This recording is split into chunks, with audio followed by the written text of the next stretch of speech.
6장 1절부터 8절까지 말씀입니다. 예레미야 6장 1절부터 8절까지 말씀입니다.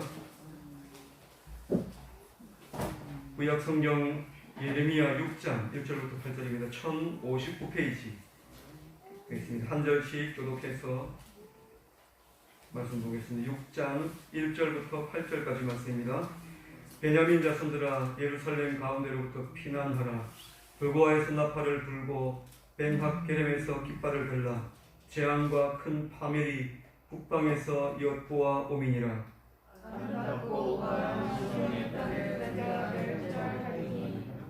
목자들이 그 양떼를 몰고 와서 주위에 자기 장막을 치고 각기 그 처소에서 먹이리로다. 너희 눈을 치우치리라. 일어나라, 우리가 정오에 올라가자. 아하, 아깝다. 날이 기울어 저녁은 그들의 일어나라. 일어나라, 우리가 밤에 올라가서 그 요새들을 헐자 하도다. 만군의 여호와께서 이와 같이 말하노라. 너희는 나무를 베어서 예루살렘을 향하여 목자를 만들라. 이는 벌받을 성이라. 그 뒤에는 오직 포악한 것뿐이라. 샘이 그 물을 솟구쳐 맹같이 그가 그 악을 드러내니 폭력과 탈취가 거기에서 들리며 질병과 살상이 내 앞에 계속하느니라. 예루살렘아, 너희는 공격을 받아라. 그리하지 아니하면 내 마음이 너를 제거하고 너를 황폐하게 하여 주민이 없는 땅으로 만들리라. 아멘. 지난주에는 예레미야 5장 말씀을 통해 하나님께서 예루살렘 거리에서 의인 한 명, 정의를 행하고 또 진리를 찾는 한 사람의 의인을 하나님께서 찾으시는데, 그 의인 한 사람을 찾으면서 예레미야가 이 예루살렘 도성이 하나님을 섬기는 도시이고, 그리고 제사장도 있고 선지자들도 있는데 이곳에 의인 한 명이 없으려고 그렇게 해서 찾다가 결국 찾지 못하고, 지도자를 보니까 지도자도 자기 마음대로, 백성들은 알지 못했어. 그래서 모두가 다 하나님의 법을 떠난 그런 자리에 있는 안타까운 마음을 가지고 있는 예레미야를 우리가 보게 되었습니다. 이제 그런 도성, 그러니까 하나님께 세우신 도성이지만 하나님의 도성이라고 그렇게 불려지는 그 예루살렘이 범죄하고 하나님의 은혜의 자리에서 떠나고 하나님께서 원하시는 자리에서 이탈했을 때 그들을 기다리고 있었던 것이 하나님의 심판입니다. 그래서 오늘 말씀을 보면 베냐민 자손들아, 예루살렘 가운데로부터 피난하라, 이 말씀을 통해서 오늘 말씀이 6장이 시작이 되어지고 있습니다. 베냐민 자손 이렇게 이야기를 하는데, 이 이스라엘은 지파가 12개의 지파가 있습니다. 12개의 지파 가운데서 그 유다 지파를 중심으로 해서 남쪽 유다라고 하는 나라가 나중에 있고요. 또 북쪽은 이스라엘, 북이스라엘이라고 해서 사마리아에 수도를 두고 나라가 하나가 세워지게 되었습니다. 그러니까 솔로몬 이후에, 솔로몬 왕이 죽고 난 다음에 나라가 이렇게 이제 남쪽 북쪽으로 나눠졌을 때, 그때 보면은 이 남쪽 유다와 함께 거기에 있었던 사람들이 오늘 말씀에 기록되어져 있는 이 베냐민 지파입니다. 그러니까 남쪽 유다는 베냐민 지파와 유다 지파가 중심이 되어서 한 나라를 세웠던 그런 나라입니다. 그래서 하나님께서 오늘 말씀을 보면 베냐민 자손들아, 예루살렘 가운데로부터 피난하라 라고 말합니다. 그러니까 유다 땅에 살고 있던 베냐민 지파, 그 베냐민은 이제 조금 더 남쪽에 그들이 자리를 하고 있었는데 도망하라고 그렇게 말씀하고 있습니다. 자, 그러면서 오늘 그 도시 두 개를 이야기하는데, 드고아에서 나팔을 불고 벤학게렘에서 깃발을 들라. 재앙과 큰 파멸이 북방에서 엿보아온다, 이렇게 말하고 있는데요. 이 이제 드고아, 벤학게렘이라고 하는 이 두 도시는 예루살렘보다 더 남쪽에 있는 두 개의 도시입니다. 그러니까 예루살렘보다 더 남쪽에 있는 도시에 있는 사람들을 향해서 너희들이 빨리 도망해라. 예루살렘보다 남쪽에 있는 도시를 향해서 너희들 빨리 도망하라고 하는 이유는 뭐겠습니까? 지금 위기가 그들에게 지금 찾아왔고 예루살렘 성이 이미 무너지고 적들이 이미 그 성을 점령해 있다라고 하는 것을 우리가 보게 됩니다.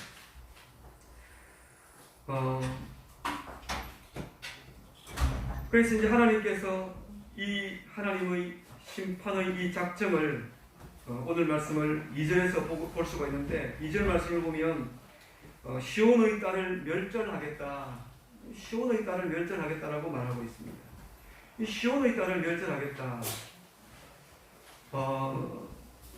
이 시온의 딸을 멸절하겠다라고 하면서 이 시온의 딸을 가리켜서 아름답고 우아한 딸 시온을 멸절하겠다라고 그렇게 말하고 있습니다. 이 말씀이 그러면 도대체 어떤 말씀일까요? 하나님께서 이 예루살렘과 유다 거민들을 이렇게 이제 보면서 그들을 시온의 딸, 또 아름답고 존귀한 딸로 불려질 만큼 이들을 하나님께서 얼마나 아꼈는지를 알 수가 있습니다. 우리가 이제 자녀들을 길러보면 저는 좀 그렇더라고요. 다른 대부분의 사람들이 그렇던데 아들이 좀 잘못하면은 이렇게 이제 회초리를 들고 대우 너 이거 이 자식 이러면서 이렇게 이제 좀 칠 수 있습니다. 치는데 우리 딸에게는 좀 잘못해도 제가 이렇게 칠 수가 없어요. 잘 그렇게 하기가 어렵습니다. 어디 밖에 나가가지고 빨리 안 돌아오면 뭐 아들이 12시 됐는데도 안 오면 걱정이 되긴 되죠. 막 기다리다가 안 오면 야 너 어디야? 막 이러면서 하지만 그래도 마음속에는 좀 그래도 뭐 아들이니까 괜찮겠지. 잘 이기고 세상과 싸워서 잘 이기고 오겠지 이런 마음이 드는데 딸이 만약에 12시까지 집에 안 들어오고 있으면 이제 어떻게 되겠습니까? 경찰에 신고를 하든지 안 그러면 막 시내 나가가지고 막 찾으러 다닐 거예요. 물어보니까 대부분의 그 아버지나 어머니들이 그렇더라고요. 아들을 대하는 것하고 딸을 대하는 건 좀 틀립니다. 딸이 없으신 분들은 잘 모르시겠지만 딸이 조금 더 아픈 것 같아요. 그런데 하나님께서 이 예루살렘을 가리켜서 너 시온의 딸, 아름답고 존귀한 딸 이렇게 말합니다. 그런데 그 딸을 칠 수밖에 없는 오늘 이 말씀을 통해서 우리가 뭘 볼 수가 있는가 하면 하나님께서 이스라엘을 얼마나 사랑하시는지를 우리가 볼 수가 있고 또 하나님께서 그 하나님 마음에 품고 있는 그 하나님의 그 공의가 얼마나 무서운지를 오늘 이 말씀을 통해서 우리가 볼 수가 있습니다. 자, 이들을 향해서 치시는데 3절 4절 말씀을 보면 목자들이 양떼를 몰고 가서 성경에서 이제 목자라고 이야기를 하면 목자는 보통 그 백성들의 지도자를 이야기할 때 목자라고 이야기하고 또 목자를 이야기할 때는 보통 좋은 그런 의미를 가지고 백성들을 잘 인도해 줄 그런 좋은 지도자 이런 의미로 쓰여지고 있지만 오늘 말씀은 어떤 말씀인가 하면 3절 4절에 기록되어져 있는 이 목자는요 지금 북방에서 예루살렘을 심판하기 위해 오는 그 군사의 우두머리 된 왕을 이야기를 하는 것입니다. 그 왕이 자기 양떼들과 함께 와가지고 이 예루살렘에서 자기 장막을 치고 그리고 거기서 먹는다라고 하는 것은 예루살렘에 있는 그리고 그 유대 땅에 있는 그 모든 좋은 것들을 자기들이 취하고 빼앗고 죽이고 도륙하고 이런 상태가 지금 다가오고 있다라고 하는 것입니다. 이들이 얼마나 이들의 그 공격이 집요한가 하면 정오를 이야기를 합니다. 사절에 보면 중간점에 보면 우리가 정오에 올라가자. 정오에 올라가자. 그리고 정오에 올라가서 싸우는데요. 곧 이어진 말씀을 보면 아하 아깝다 날이 기울어서 저녁 그늘이 길었구나. 이제 저녁이 되어버렸습니다. 저녁이 돼서 싸울 수가 없으니까 아깝다라고 이야기를 하는데요. 5절에 보면 다시 말합니다. 일어나라 우리가 밤에 올라가서 그 요새들을 헐자하도다. 정오에 올라가고 또 밤이 되니까 저녁이 되니까 아깝네. 벌써 이제 날이 기울어서 이제 더 이상 우리가 빼앗지를 못하네. 그랬는데 다시 이들이 아이고, 밤이라도 괜찮아. 밤이라도 우리가 올라가서 저 요새들을 헐자. 이렇게 말합니다. 그런데 우리가 보통 우리 생각에는 뭐 정오에 올라갈 수도 있고 밤이 될 수도 있고 밤에 싸울 수도 있고 지금은 이제 그렇지만은 이 당시에 전쟁을 할 때 특히 유대 땅에서 정오에 사람들이 다니질 않아요. 정오에 더워서 뭐 군인들도 그렇고 거의 모든 사람들이 지쳐서 그 시간에는 제대로 움직이고 싶어 하지 않는 시간이 정오입니다. 밤에도 암묵적으로 이들이 이제 싸우긴 싸우지만 우리가 밤에는 서로 건드리지 말자 해서 암묵적으로 서로 밤에는 싸우지를 않습니다. 그런 시간에 이들이 올라가고 낮에도 올라가고 밤에도 올라가고 그러니까 이들이 밤낮을 가리지 않고 이들이 계속해서 올라가서 하나님의 도성인 이 예루살렘을 유린한다라고 하는 것입니다. 누가 이 일을 행하시느냐? 오늘 말씀 보니까 6절에 예레미야서 6장 6절에 보면 만군의 여호와께서 라고 말씀하고 있는데 이 모든 일이 하나님의 계획 아래 이 모든 일이 이루어지고 있다고 하는 것입니다. 이 성경에서 하나님을 표현할 때 만군의 여호와라고 그렇게 표현할 때 이 표현들이 그렇게 쉽게 나오질 않습니다. 이 표현은 싸울 때 하나님께서 당신의 군사들 이스라엘 군사들과 함께하면서 적군을 물리칠 때 만군의 여호와가 너와 함께한다 그렇게 말하는데 지금 만군의 여호와께서 누구에게 이야기하는가 하면 북방에서 몰려오는 그 민족들과 하나님께서 그 민족들에게 만군의 여호와가 말하는데 너희들이 예루살렘에 와가지고 나무를 잘라다가 오늘 성경에 보면 목책을 만들어서 하라고 말하지만 이 목책은 방어를 위한 것이고요. 이제 그 나무를 잘라다가 성 가까이다가 쭉 쌓아가지고 길을 비스듬하게 만들어서 군인들이 쉽게 성벽으로 뛰어 올라갈 수 있도록 그 길을 만드는 것입니다. 그걸 만들어서 예루살렘을 도륙하라고 하는 것입니다. 누가 이렇게 말하는가 하면 하나님께서 지금 이들에게 말하고 있습니다. 우리 생각에는 어떻습니까? 하나님께서 도우시면 이스라엘을 도우실 텐데 왜 하나님께서 북방에 있는 이 바벨론을 하나님께서 이렇게 도우실까? 왜 바벨론에게 이렇게 말씀하실까? 하나님은 어떤 분이십니까? 하나님은 이스라엘의 구원자가 되시고 피할 바위가 되시고 산성이 되어주십니다. 하나님께서 당신의 백성들을 지금까지 보호해 주시고 지켜주시고 인도해 주셨습니다. 그런데 그랬던 이 이스라엘이 왜 하나님의 이런 무서운 징계 가운데 빠지게 되었는가? 그것을 계속되어지는 말씀을 통해서 보게 되는데 6장 그 뒤에 보면 그 중에는 오직 포악한 것뿐이니라. 예루살렘이 포악한 것밖에 없답니다. 7절에 보면 샘이 그 물을 솟구쳐낸 같이 그가 그 악을 드러내니 라고 말합니다. 이 예루살렘이 어떤 곳인가? 구약의 교회입니다. 그런데 구약의 교회 한가운데 포악이 그 가운데 가득합니다. 또 구약의 교회 한가운데 뭐가 있는가 하면 샘이 물에서 물을 이제 그 솟구쳐내는 것처럼 악이 계속해서 거기서 솟아나는 것입니다.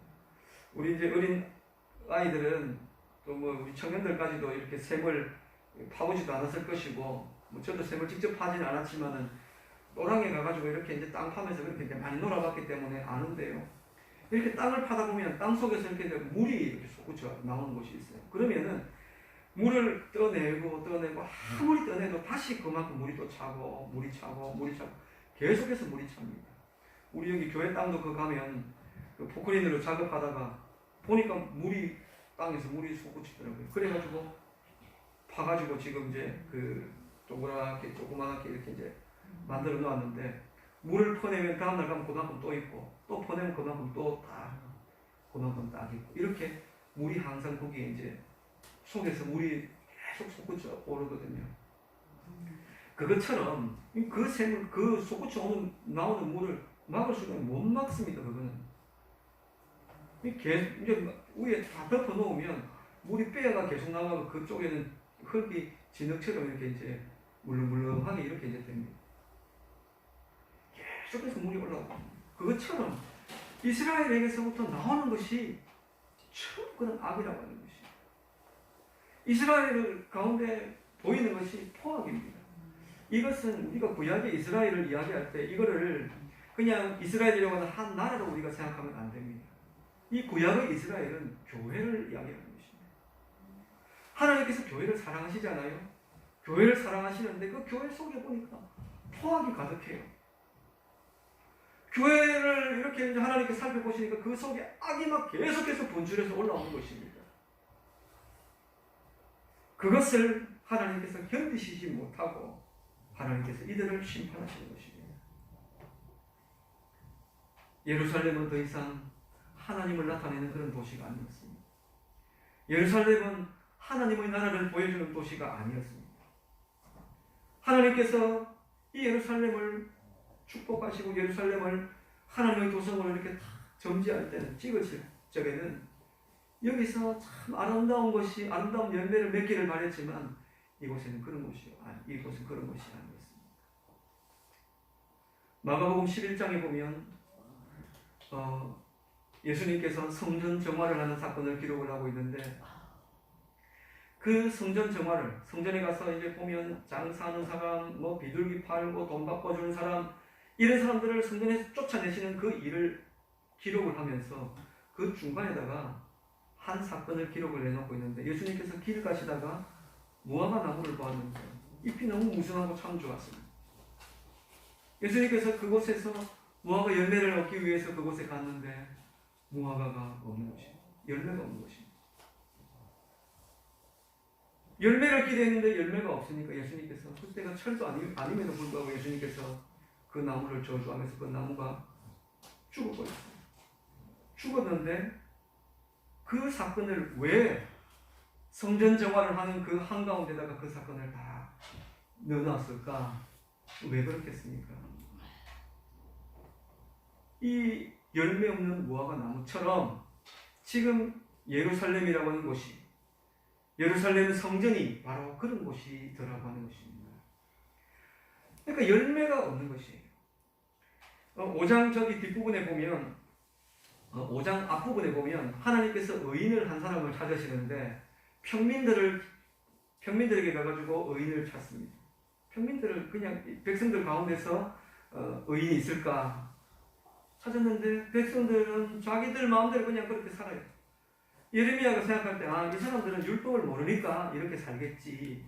율법을 알고 있는 지도자는 틀릴 거야. 그래서 지도자에게 가서 보았습니다. 그런데 지도자는 율법을 알기는 아는데 그게 무거운 짐이라고 하면서 그걸 버려버린 것입니다. 알지만 그대로 순종하지 않았습니다.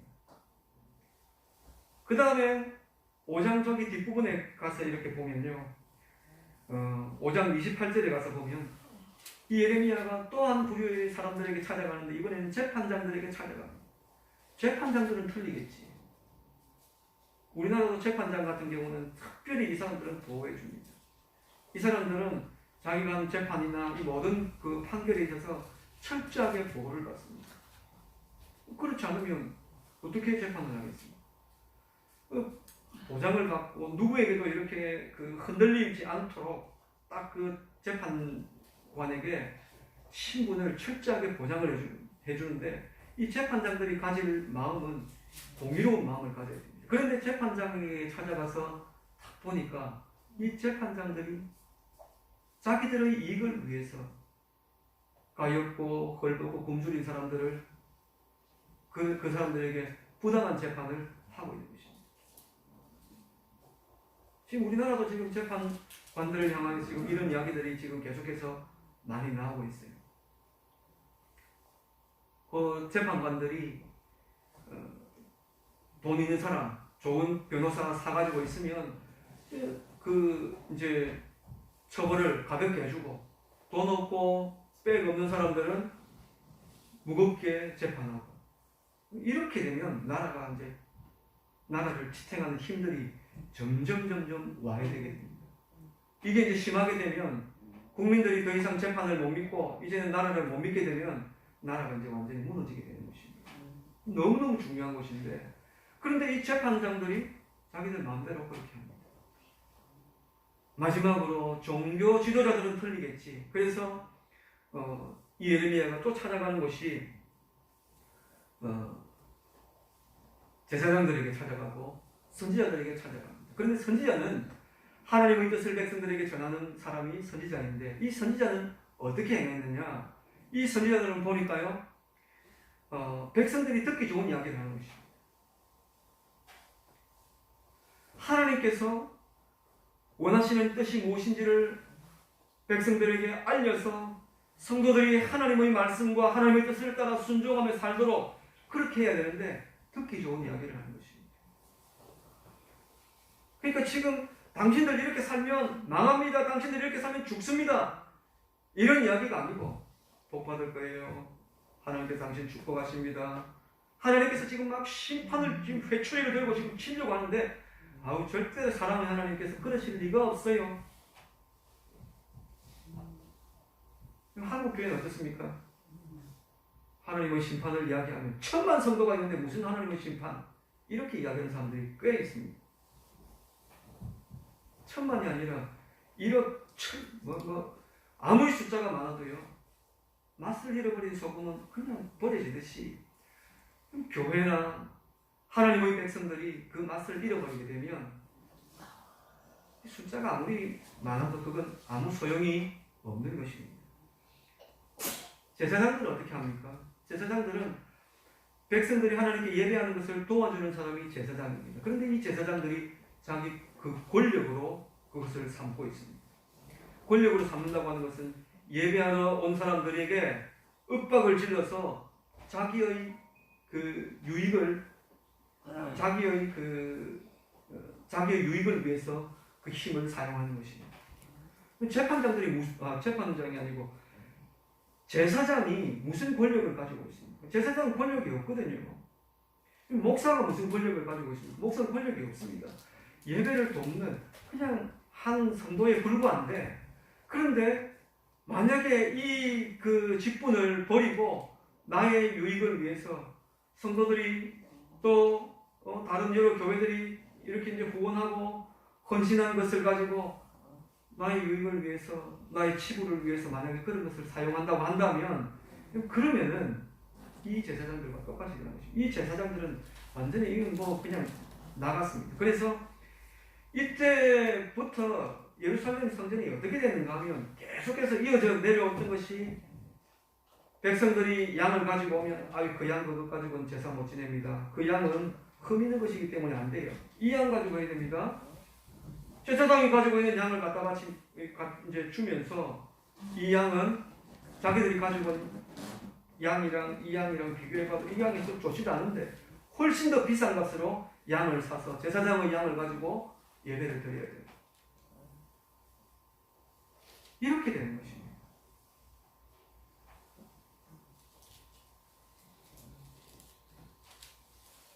이쯤 되면 백성들이 이래 갖고는 안 되는데, 이래야 되는데, 백성들이 또 어떻게 반응하는가 하면, 백성들은 이 일을 좋게 여기니라고 말합니다.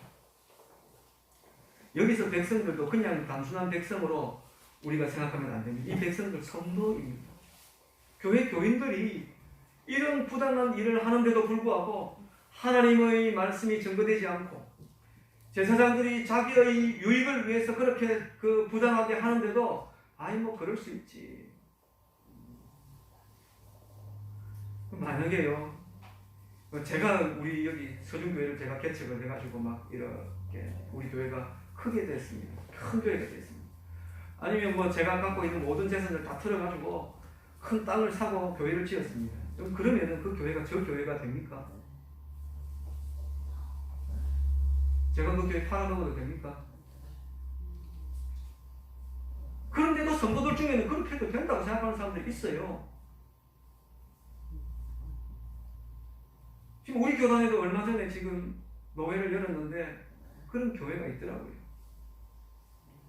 겉으로는 이야기하지 않았지만 속에 보면 교회를 팔아먹고, 그것도 다른 교단에 어떤 목사님한테 그 팔아먹고 나서 그 목사님이 우리 교단에 들어올 수 있도록 손을 쓰고 있어요. 우리 교단의 헌법이 이걸 아예 그걸 못하게 돼 있는데 그 일을 옆에서 다른 사람들이 돕고 있고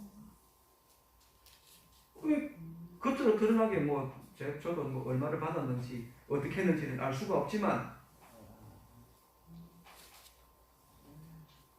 그런데 지금 우리 교단에도 지금 그렇게 그런 일들이 있는데 이 그 광고 같은 데 보면 무슨 교회 팝니다 성도 몇 명이고 뭐 의자가 얼마고 방송인 장비가 무엇이고 그런데 성도들이 그런 것을 보면서 그것을 당연하게 여깁니다.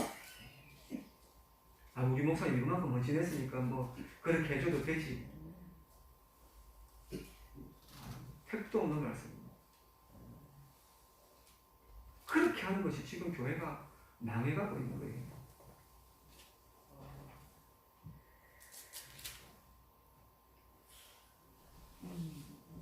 지금 하나님께서 북방에서 바벨론이라고 하는 나라를 통해서 지금 교회를 무너뜨리고 계시는데 철저하게 이 교회를 무너뜨립니다. 완전히 유린당하게 됩니다. 예루살렘 성전이요. 이 성전을 어떻게 지었는데 얼마나 헌신해서 지었는데 하나님께서 이 성전을 얼마나 사랑하셨는데 그래서 그 성전이 계속 영원토록 지속되는가. 하나님의 영광이 떠난 성전 더 이상 성전이 아니다. 그래서 하나님께서 이 성전을 무너뜨리는데 철저하게 이 성전을 무너뜨리고 제사장 선지자 잡혀서 다 죽고 왕의 눈이 뽑히고 끌려가고 하나님께서 그렇게 철저하게 이 예루살렘을 무너뜨리고 계십니다.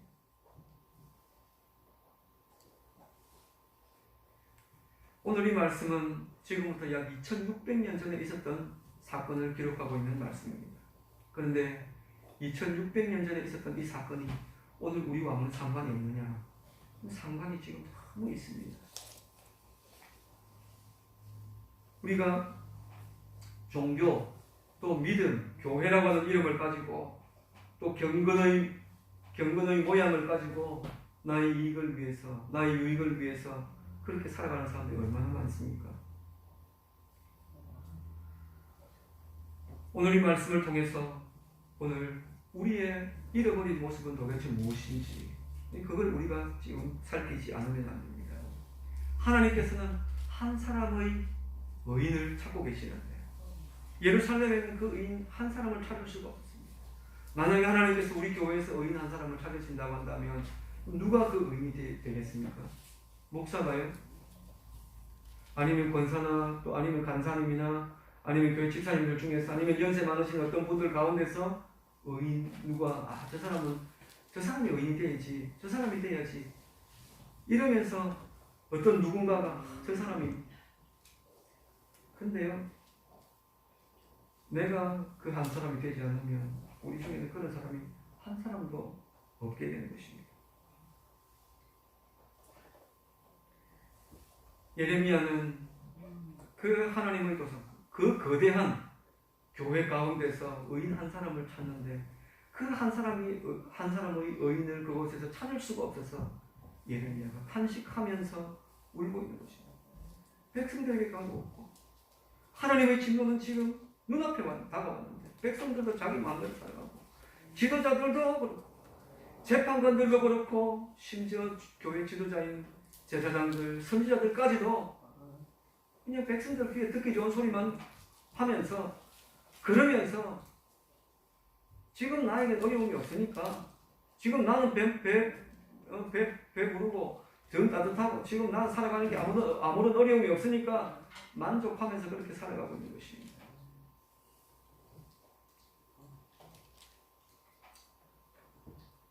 하나님께서 예루살렘을 향한 이 재앙을 돌이키지 않겠다라고 하나님께서 여러 번 말씀하십니다. 그런데 오늘 8절 말씀 다 같이 한번 읽어봅시다. 예레미야 6장 8절 말씀입니다. 시작. 예루살렘아 너는 훈계를 받으라. 그리하지 아니하면 내 마음이 너를 싫어하고 너를 황폐하게 하여 주민이 없는 땅으로 만들리라. 하나님께서 다시 예루살렘을 향해서 말씀합니다. 너는 훈계를 받으라. 안 그러면 너 진짜 혼난다.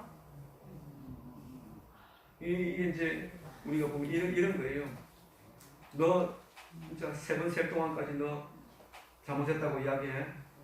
하나, 둘, 셋 하면서 때리는 게 아니고 둘 반에서 반 이러면서 계속해서 하나님께서 그것을 자꾸만 연장해 가고 계시는 거죠. 뭐 때문에 그렇습니까? 하나님께서 하면 진노의 채찍을 내리치면 그 결과가 너무 끔찍한데 하나님께서 그렇게 하고 싶지 않으시는 거예요. 다시는 내가 너 용서 안 할 거야. 그런데도요, 그 자식들이 이렇게 얼굴 쳐다보면 그냥 뭐 마음이 또 다 녹아가지고 아유 이거 좀 제발 좀 안 그랬으면 좋겠는데 그냥 살렸으면 좋겠는데 그냥 돌이켰으면 좋겠는데 이러면서 하나님께서 지금 예루살렘을 향해서 너 제발 훈계를 받아라. 너 제발 훈계를 받아라. 그렇게 하나님께서 말씀하고 계십니다. 이 말씀을 통해 하나님의 그 애증을 볼 수가 있습니다. 하나님의 그 사랑과 하나님의 사랑, 하나님은 이스라엘을 지극히 사랑하는데 이스라엘은 끊임없이 다른 곳을 향해서 시선을 돌려가지고 있고 하나님을 섬긴다고 하지만 하나님을 섬기기는 섬겼어요. 이 사람들이 예배하지 않은 것이 아니고 예배했습니다. 그런데 예배와 동시에 다른 것을 끊임없이 붙잡고 살아가는 것입니다. 하나님께서 이들을 향해서 야 너희들 그렇게 믿는 거 그거 믿는 것 아니야. 그렇게 섬기는 것 아니야. 그렇게 하면서 돌아오라고 그렇게 말씀합니다. 이스라엘이 당하게 되는 이 무서운 재앙은 그들이 하나님의 이 훈계를 받지 않았기 때문에 그렇습니다. 여러분 훈계를 좋아하는 사람이 있습니까? 훈계의 말을 누구나 좋아하지 않습니다. 칭찬하는 이야기, 듣기 좋은 이야기 이런 이야기들은 좋아하지만 훈계하는 것은 누구나 다 싫어합니다. 그러나 우리가 잘못된 길을 들었었을 때에 훈계의 이야기를 듣는 길을 막아버리게 된다고 한다면 그러면 희망이 없는 것입니다. 하나님께서 말씀하십니다. 그 훈계를 듣지 않으면 하나님의 마음이 너를 싫어하게 되고 너를 황폐하게 해서 주민이 없는 땅으로 만들게 된다. 예루살렘이 그렇게 되니까 너희들 조심하고 빨리 내 뒤로 내 그 훈계에 귀를 기울이고 순종하는 자가 되라고 끊임없이 하나님께서 이스라엘을 향해서 요구하고 있는 것입니다. 오늘 우리는 어떻습니까? 우리 귀는 상당히 많이 높아졌지만 우리의 삶은 전혀 달라지지 않고 살아가고 있습니다. 순종의 모양은 있지만 순종의 열매는 없이 우리가 살아갈 때가 참 많습니다. 나의 유익을 따라서 하나님의 법과는 상관없이 내 생각에는 내 의견에는 이게 좋을 것 같고 이러면서 내 뜻을 따라서 나의 원하는 어떤 목적을 이루기 위해서 하나님의 말씀을 제껴두고 그렇게 우리도 살아갈 때가 참 많습니다. 오늘 우리의 문제이기도 하고 또 이 땅에 우리나라에 세워져 있는 교회의 문제이기도 합니다. 교회의 위기를 우리가 분명히 만났습니다. 근데 이런 위기 속에서도 하나님께서 교회를 향해서 끊임없이 요구하시는 것이 무엇인가 하면 돌이키라고 하는 거예요. 진노의 채찍을 들고 있는 와중에도 이제 너희들 다시는 내가 용서 안 할 거야. 그러면서도 하나님께서는 그 교회가 돌이키기를 원하시고 너희들이 돌이키기만 하면 치다가도 내가 이번에 내가 한번 참아줄게. 이번만 내가 참을 거야. 다시 너 그러면 혼날 거야. 이러면서 다시 그 손을 거두시려고 하나님께서 그렇게 준비하고 계시다고 하는 것입니다. 이번 이 한 주간 또 우리에게 하나님께서 한 주간을 살아갈 수 있도록 우리에게 생명을 주시고 오늘도 우리를 이곳으로 인도해 주셨습니다. 한 주간을 우리가 살아가면서 그동안 살아왔던 우리의 삶, 우리의 시선 다시 한 번 더 점검하고 오직 예수 그리스도, 오직 하나님, 오직 성경의 말씀, 그 말씀 붙잡고 그 말씀에 생명이 있는 줄 알고 그렇게 믿음으로 살아내는 귀한 믿음의 성도들 다 되실 수 있기를 축원합니다. 아멘. 하나님 아버지 감사합니다. 오늘 우리에게 이 말씀 통해서